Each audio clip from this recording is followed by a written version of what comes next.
Mənzillərin təmiri, peşəkar usta briqadamızın əl işləri. Burada nə görürsə hamısını, bütün nə işləri var, hamısını bizim briqad edir. İndi 3-cü qat lak vurulur, sonra indi plünçlər vuracağıq.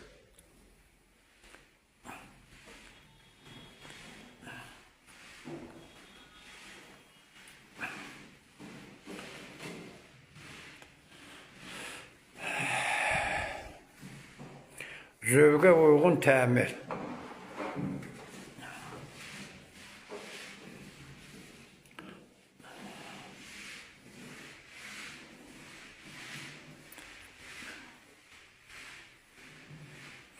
Kimdə istəsə qoşula bilər, kimdə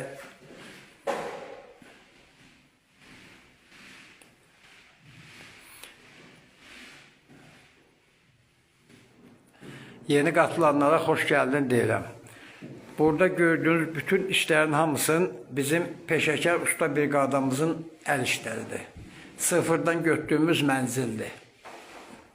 İndi 3-cü qat lak çəkilir. İnşallah plünçlər vurub təhvil verəcəyik. Bütün işlər görülüb, qalıb bir dənə plünçlər.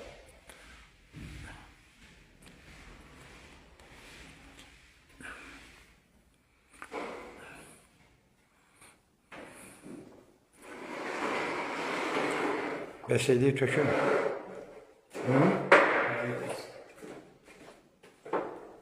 Bu da bizim en keyfiyyətli lak, işlətdiyimiz laklardır.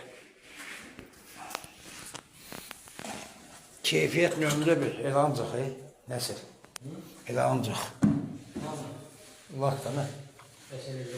Ya bu vəsiləci bir damcı qalacaq. Orada kim qalacaq, azmaz.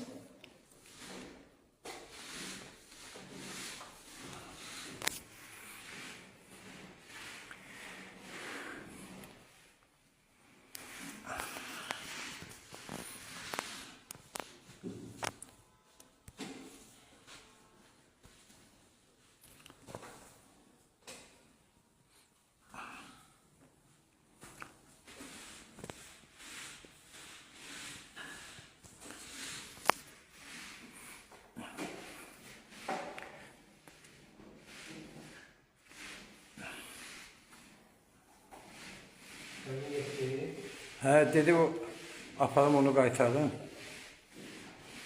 Dedim, tay heç də.